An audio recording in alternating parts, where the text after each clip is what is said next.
Hello, everyone. My name is Marion with DTM Real Talk Channel. It's the channel that you can tune into, have the ability to listen to the thoughts of others about topics all over the world that touch every one of our lives. Everybody goes through basically the same thing. There is nothing new under the sun. So if you're going through, someone else has already been there. Maybe you can find hope. Maybe it's a pathway that can set you on the right road just by tuning in. So DTM Real Talk, just keeping it real. And if you like it, like us at the bottom, subscribe, and let us know just how we helped you. Just keeping it real. Nothing but love.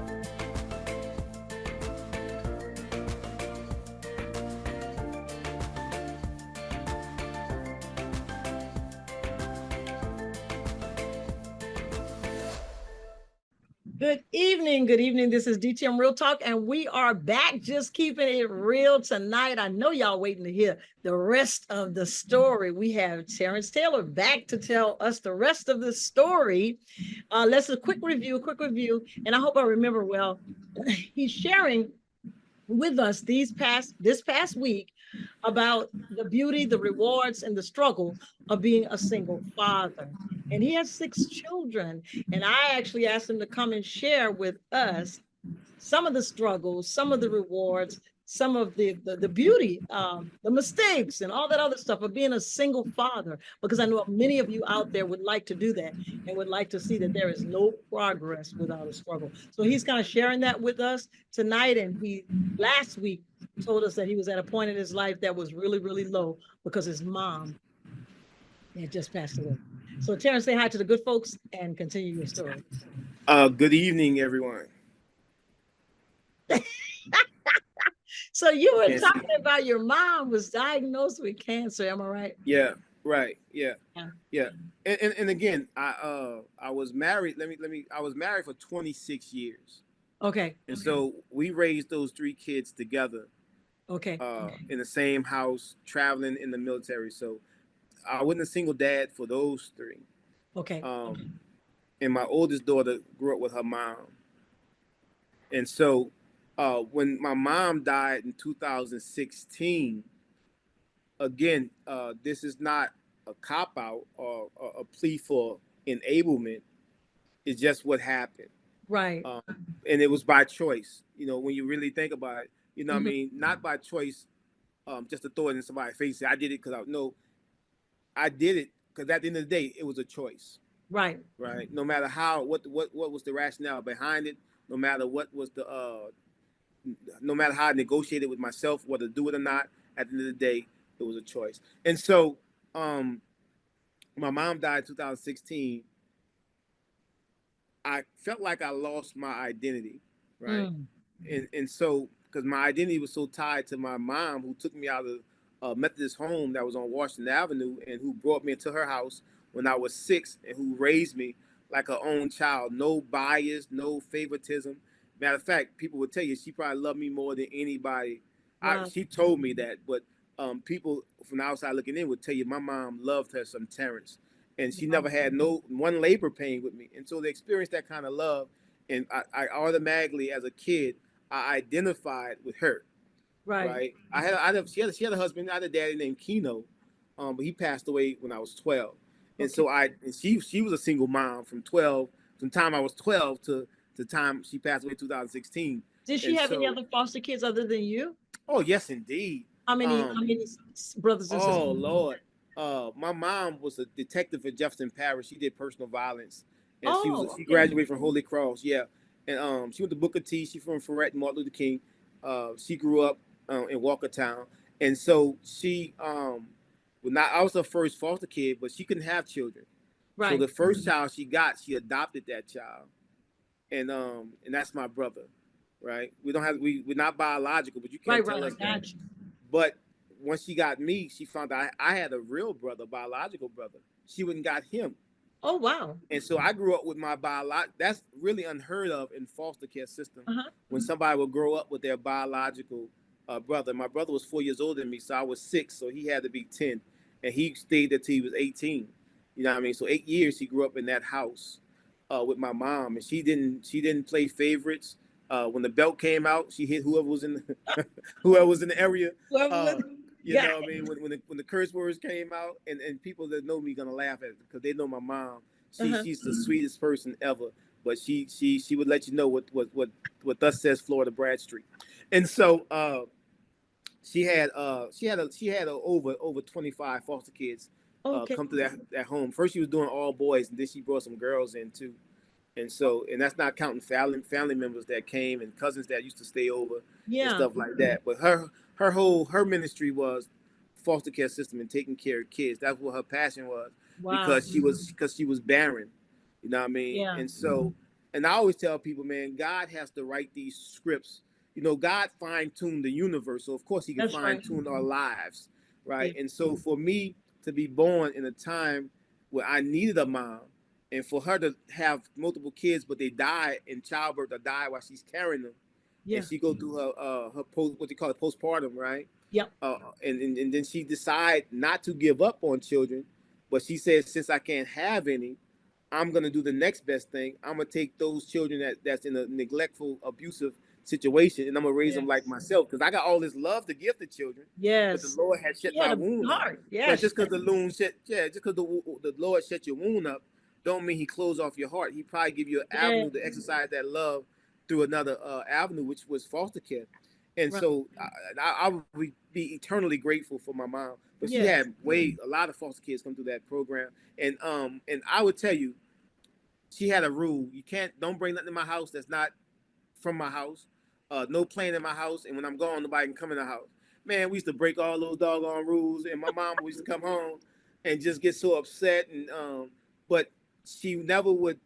She never ever called us a foster kid. She never ever said, Right. "I'm sending you back." No, it was no threats. It was no. It was like, y'all mine. And I remember when my biological mama died when I was in Hawaii, and when we came home, I came home to bury her, and my foster mom, I say foster mom to show the difference. My Yes. foster mom was there. That's my mom. She was there, and she said, "It's just me and you now." You know what I mean? And when I graduated high school, she was like, "You're not going." My brother and my sister went back to our biological mama house, and their lives wasn't really stable because she still wasn't in a stable condition. She was trying her best. Right. But when I turned 18, my mom was like, "You ain't going nowhere. Right. You're mine." And so I felt love. So again, my identity was tied to her.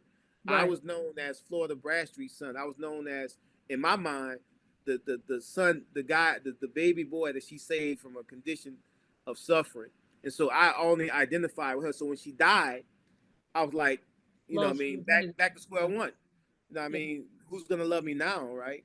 And so Right. I just felt all this pain, all this anger because I didn't deal with it therapeutically until after my divorce or until I was going through divorce. Then I finally went to therapy.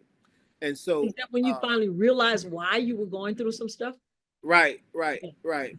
And I finally realized the best thing for me to do is put myself in a therapeutic setting where I Yeah. can confront these issues and talk them out and have an unbiased opinion and Yeah. somebody to help me manage these feelings that are real, and how do I process them, and how do I recognize them, process them, and then learn from them and overcome them. And so when she passed away, I just went to a dark place, man. I was thinking about the things that me and my wife was going through, some of the things that she done wrong in the relationship early on. I let fester. I was thinking about just not. I was off. I was off. You ever You know thought what I about mean? taking your life? No, I never got that bad. You know what I mean? I never got that bad. Uh, I never got that bad, and I thank God Yes. for that, because what I said when my mama passed, I said, you know, what I mean, we all was fearful of death. You know, we talk about death as being fearful, but then when my mama passed, I started welcoming death. You know what I mean? I didn't want to take my life, but if I was to die, I was not afraid because I said that's the only Yeah. avenue I Yeah. had to get back to her. You Yeah. know, like what David said when his child died, you can't come to me, but I can go to him. You Yeah. know what I mean? That's how I felt about it. She can never come back to me, but I can go to her. And I went to a dark place, man, and I made some poor choices in my marriage, which led to ultimately I forced my wife to divorce me, basically, because Mm. you can't just run people feelings in the ground and think your consequences don't have actions. Right. And I think all men think that. You know what I mean? She ain't gonna go nowhere. She ain't gonna, but you can't treat people inhumane, insufficient, or inadequate, or not like they have value, and Right. think they're gonna stick around. You That's know what good. I mean? And she tried her best. The love was real. You know what I mean? But you can only punch people in the face so long until you knock them out. Yeah. Per Yeah. se, right? No, I never hit her. But I'm just saying, as an analogy, you can only Yeah. Yeah. No, I got you. you can only beat people down so long until they like, you know what I mean? This is not love, Mm. right? And so, and the divorce took a long time as well. And but in the process, I made a son, Cameron, and then I made a daughter, Ayana. Mm. In the process of I would say separation, or pre-separation, or we still was married, so it don't really matter Right. what I want to call it. But I made a son, Cameron and Ayana, and So they have the same mother. they had the same mom. Yeah, yeah. And my mind was like, um, and silly as this might seem, I had something to give love to. Mm. It might seem crazy to some people, No, it but doesn't.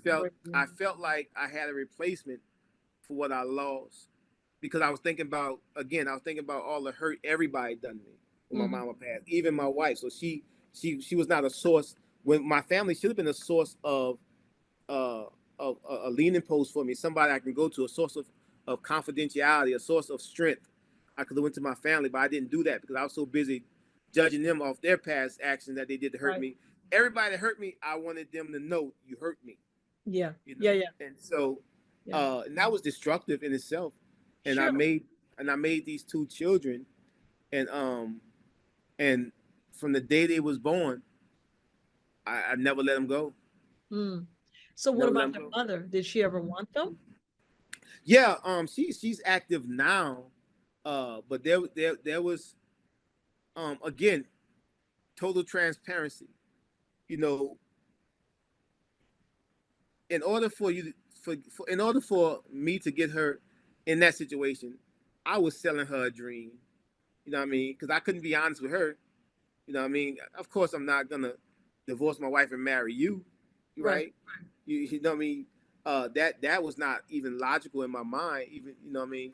And so she probably brought into what I was telling her, of course, with the hope and expectations. That you And when it marry did, her. that not no, I never told her I was gonna marry her, but that it was going somewhere. Okay, I got You you. know what I mean? It was going somewhere other than where it went. You know what I mean? And so, and I was just really trying to fill a void, fill an emptiness, Yeah, uh, um, numb my pain. You know what I mean? But this is the thing: you cannot find happiness at the expense of other people. that's right. You know what I mean? But we try. We try to find happiness even at the expense of other people's feelings, without consideration. We use people as a source to give us a sense of satisfaction, even if they're being tormented in the process, which Yes. is crazy. Yeah. Uh, And and it's all so, dealing, correct me if I'm wrong. It's all dealing with the um the lack of dealing with unforgiveness. That's unforgiveness is the lack of dealing with. Yep. all unforgiveness, Right. which leads Right. to the insecurity and the replacing the void. Yeah, replace. Right. Right. And it's the lack of just dealing with your issues up front, Yes. recognizing, hey, you know what I mean?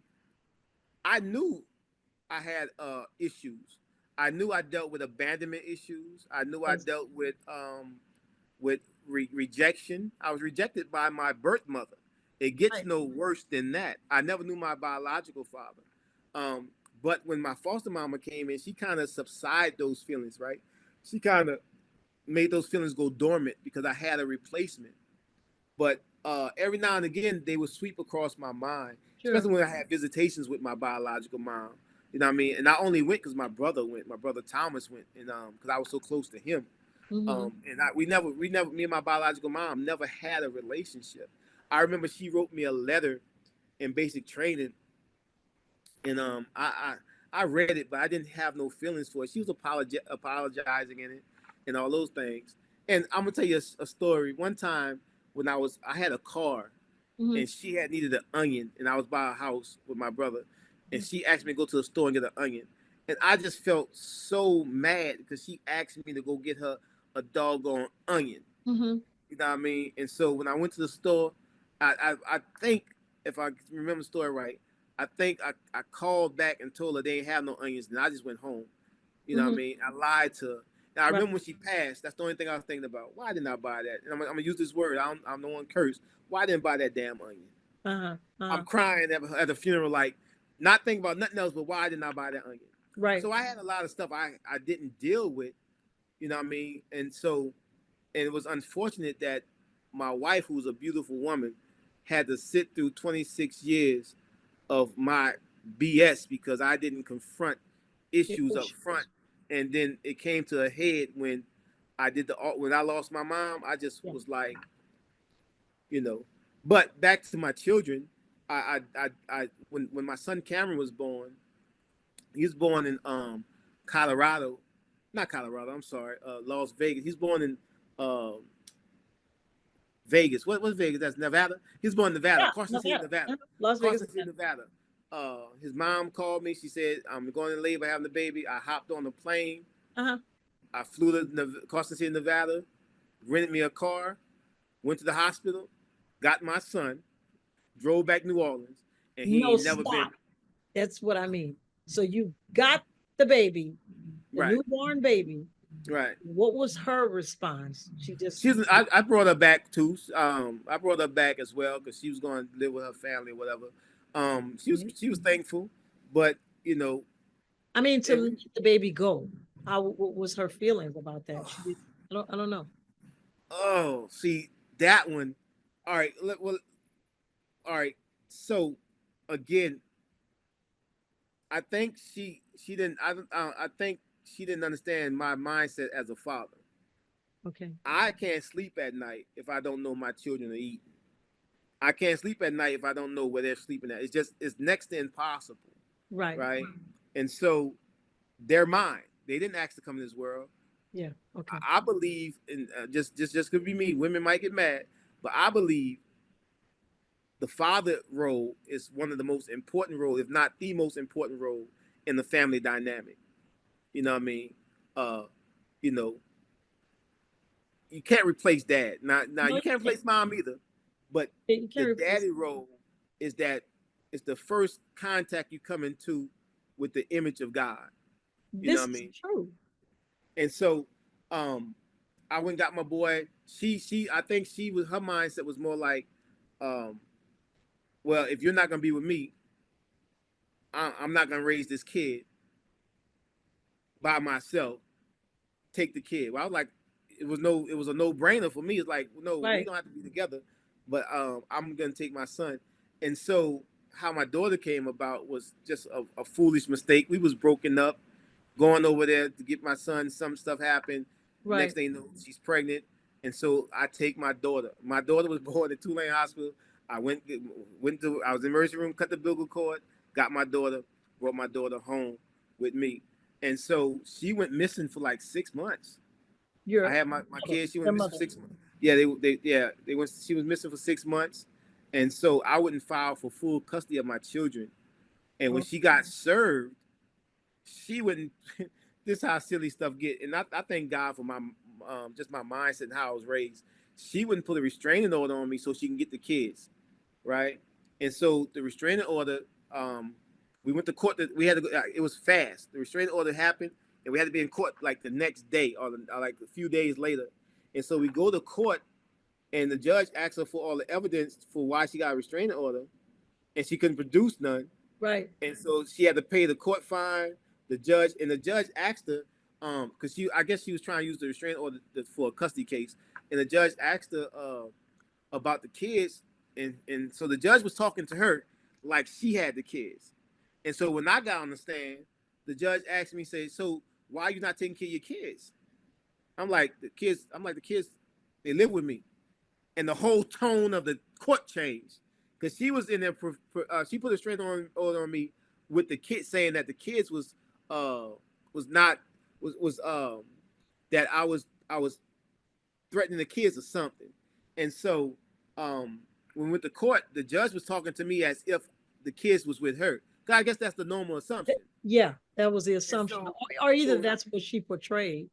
right. And when I got on the stand, the judge was like, the judge was telling her, you need to go file, you need to make sure you put them on child support, this, and the other. And I'm just sitting there listening. I'm not even worried about it. 'Cause I know I got to get on the stand. So when I get on the stand, the judge was like, so why are you not active in your kid's life? Something to that effect. I'm like, Yana, the kids stay with me. I said, the kids been with me their whole life. And she asked her, she said, is that true? And she said, yeah. And she said, why are you here? Yeah. You know what I mean? And so the judge hit her with the fine, hit her with the court fees, and we left the courthouse, me, her, and my sister, hopped in my car. We laughing and joking. I'm like, I'm a laughing joking with her till I get my kids back. My kids were gone for 3 days, and I panicked the whole 3 days.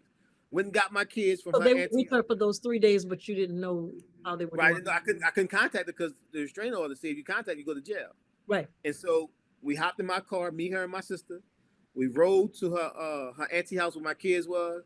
I got my kids, and I ain't looked back since. I filed for full Wow. custody, went to court in Jefferson Parish, presented my evidence, presented my that I'm retired military. My kids get full medical, full dental. I own my own house. I own, you know what I mean? I'm the Right. director of Boys Town. This is my annual income. My kids want for nothing. I have my sister to watch them, and she was missing for this amount of time, and the judge was like, "Yeah, you got it. Yeah. Yeah. Yeah, you got it." And when she Wow. signed that papers, you know what I mean? Wow. But You had to go through to get to. Yeah. yeah, yeah, and I don't mind. Just, and I don't mind being a single dad. I really don't, because every day with my children is a blessing. You know what I mean? When I tell you, I don't take pride in how I did it. Right? I don't glory in the hurt it caused, and the Mm-hmm. marriage it broke up, and my family, my wife, how it hurt her, and all that stuff. I don't glory in that. Right. But I don't say because but just make me negate everything I just said. Get everything you just said. However, um, the end result, what I get from them every day, don't replace what I lost, but it brings me joy in spite of. Right. You know Right. what I mean? Raising my kids, putting my son in school, taking them to therapy when they sick. I'm up there with them, taking them to emergency rooms, being a full How old are time they father. now? How old are they now again? 5 and 6. 5 and 6. They'll Yeah. be 6 and 7 at the end of the year. And Okay. so it's no greater feeling. It's no great. I would tell anybody, you know what I mean, it's no, for me, being an active dad, going to work full time and then coming home, getting them, feeding them, taking them to the parks, all that. And then our church have children's church, and they're learning so much, and just knowing the calling on their lives, being able to pray over them, being Yeah. able to look at how sin how being a participant in sin and making poor choices crushed a lot of my destiny, that I felt was my destiny, but how God redirects our purpose and Yes. channel our lives, to take our faults and failures and use them as a platform to show Yeah. his power and omnipotence, and to show that he has a purpose even through our foolishness. Is You couldn't write a storybook like this. Yeah. Absolutely not. Absolutely not. So let me ask you this. What would you say? What would you say to the fathers out there? You kind of basically said it, but I want you to Mhm. repeat it again in Right. another way. What would you say to the fathers out there that have a great desire to father their children and they are getting some resistance from the mothers, but they really want to do this? What would you say Right. to them? The first thing I would tell any dad that wants to be in their child's life, um, be mindful, uh, that you don't want to hurt the child or make the child be in the middle or be a pawn, between two adults, as ammunition to hurt. You know what I mean? The children should be almost oblivious to what the parents have going on. Don't send messages to your child. Don't use your child to cause hurt or damage, because it damaged them in the long run. And I would tell them, work the system. The system, unfortunately, is designed uh, I don't know for other races, but definitely for black fathers, is designed to make them look like they're deadbeats. Even when I went to the custody hearing for my children, when I walked in, the tone in the room was that you can just feel it, that the hearing officer was more biased towards the mom. It Right. was just the feeling. Uh, even when I filed for child support, I Wow. go into the child support room. You can tell that the woman, the black judge, it was a black female judge. She automatically assumed that I was the one going to be paying child support, even though I didn't take child support from their mom. I was going to get we was going for the insurance, Uh-huh. health insurance, because she had filed something illegally for health insurance, so we had to go. She had to go back to pay back some health insurance, Wow. and so, but she automatically assumed, you know what I mean. Uh, but I would tell any fathers, you have rights. You have rights. Don't wait for the courts to step up and be a father.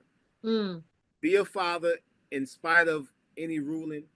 Uh, know your rights and be persistent, mm, right? And show a history of support, not just because the court has ordered you to support the child. And also know that the child needs the father just as much as the child needs the mother. right. And if co-parenting can be done uh amicably, you know what I mean, without no argument and without no fussing, then try to co-parent best you can. Right. But know your rights, be persistent, be a father pre-court, post-court, Mm, during court. Be a father and know your rights and keep being persistent. You know what I mean? Be in your children's life. Demand the place that you hold in your children's life. Because every woman's not gonna be like my children's mother. You know what I mm, mean? She's no, and I'm not slighting her. She's a good mom now. You know what I right. mean? I think she was a good mom then. I think she was real young. You know what I mean? I think she was more looking for a long term relationship. What woman want to have two children for a man that don't want to? That's not going to be long term, right? So Right. she had some ideas that she thought was going to go a certain way, and when it didn't, she get hurt too in the process, right? And Sure. so but the response is not to just say, you know, what I mean, my kids, you know, but it's neither here nor there now. But Right. I take pride in raising my So kids. at what point do you think that that you're going to tell your children, because you know they got to know. At what Right. point do you think that you will tell this story to them? Right. Well, I went back to court. Every time we went to court, I filed for a petition, and to give her some visitation rights. Right. Okay. So she has visitation now. Okay, that was But my next. we have so many contingencies in place because I need to know, and so I made sure I put contingencies in place. If you got to go to work or if something come up, you can't leave. This is in the court order. You can't leave my kids with nobody. That's right. Call me. I can pick my kids up, or you can bring them by my sister. She's the only person in the court order that they can go by. Um, whenever my kids need something, call me. They can't be left with nobody by themselves. Anything she do with them, I have to be notified. You Okay. know what I mean? And that's not a slight to her. It's to keep the kids No, safe. I don't care about your yeah, business. absolutely. You have to but keep it but safe. but I need my kids safe because I truly believe, you know what I mean, I believe in, I guess like every parent, but I believe my kids have a calling on their life, especially my son Cameron. Now my daughter, I think she's gonna be a great person too, but Cameron, uh, he got a calling on his life. I believe that in my heart. I pray for it. I pray for both of them, but I pray for it. Uh-huh. Um, and so, yeah, I'm gonna tell him the story one day, but Yeah. it's no different, no different story than there's Bible stories that lines up. You Yeah. know, there's I'm Bible stories sure. that line up. You know what I mean? How Moses felt that you kept Aaron and sent me down the river. Yeah. You know, you know Absolutely. what I mean? Absolutely. You sent me down the river with the hopes that somebody find me, but Somebody find but also with the hope that somebody might not find me. right. You know what I mean? God was in that plan, right? But you kept Aaron, you know what I mean? But you sent me down the river. Same thing with Jacob and his Leah and Rachel. You know what I mean? You worked 7 years. You don't love Rachel gave Jacob 7 kids, 6 sons and 1 daughter. Leah gave Jacob 7 kids. And Judah came from Leah. You know what I mean? But you didn't even like my mama. You know what I mean? You sent me and my family first when you thought Esau was gonna kill us all. You kept Joseph in the back. So it can line up. It'll line up. I you know what I mean, you're not a mistake. My kids are not a mistake. I made poor choices that led to God bringing you in this world. Right. But children are a blessing and an inheritance from God. And so no matter how you got here, you know what I mean, doesn't have any kind of gauge on or any kind of impedance on what you can do now that you're here. You know what I mean? So you know, Judah Judah slept with Tamar. You know what I mean? She had to trick him to be a prostitute. So it's stories in the Bible that you can say, you know what I mean, look to help ease the blow. To help you understand that help them understand that there's not a mistake under the sun, and that it just with me. Right. And your impact is not coming from how you got to planet Earth. Your impact got all to do with how you move and how you navigate this thing called life, and how you take God and put him on the forefront. Because you're here because God had a design for you to be here. Because like he told Jeremiah, before you was formed in the belly, I knew you and I ordained you to be a prophet into the nations. So they already have a calling. We just got to make sure it lines up with God's word. Absolutely. Well, thank you. Woo. Thank you for letting me share. I know it's kind of it's fine. It's fine. So I wanted you to share some of the struggles. People look at the end results. Here I am. I'm looking at you. I'm watching you go through. I'm like, oh, it's so beautiful the way he's doing with his kids. But I didn't know what you had to go through to get to. Right. So that's why I wanted you to share that. And thank you so much. Wow. That's all I can say. I hope you got it, YouTube land. Terrence shared his journey from a dark place of despair that led him to insecurity, low self-esteem, abandonment, and ultimately searching for love. And you know, he brought out the fact that unresolved issues will always, I can't emphasize that word enough, always resurface itself in our past relationships when you don't deal with it. There are devastating effects of not dealing with issues that will affect you for the rest of your life if you don't confront them. The Bible puts it like this: a brother offended or hurt, you know, is harder to be won than a strong city, and their contentions are like the bars of a castle. Oh, but look how God flipped the script. When you humble yourself, when you surrender to him, I marvel at how God is using this young man today, who is a minister of the gospel of Jesus Christ, winning souls and discipling men in their new walk with God, using his story as a healing balm for others, allowing the light of Christ to shine through him. What an amazing God we serve. Now, let me tell you, it doesn't stop there. The only person that can bring a true healing, true forgiveness is Jesus. He's the only way, YouTube land. I tell you, you must acknowledge that you're a sinner, confess your sins, and repent, and believe that Jesus shed his blood for you, that he paid a debt he didn't owe. He took your sins, simple. He took your sins and he placed them upon himself, and he died in your place. Romans 10:9 puts it like this. I know you might not understand it, but God didn't ask you to understand it. He wants you to believe it. Confess with your mouth the Lord Jesus. Believe in your heart that God raised Jesus from the dead, and you shall. That word shall means in no uncertain terms, be saved. Do that today. This is DTM Real Talk, and we're just doing what?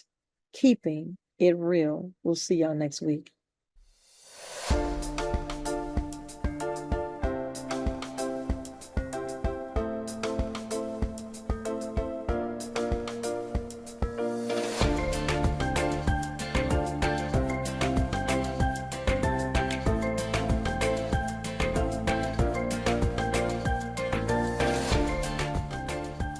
for watching DTM Real Talk. Be sure to join us for more conversation. And oh yeah, don't forget to hit that like button, share, and subscribe while you're there.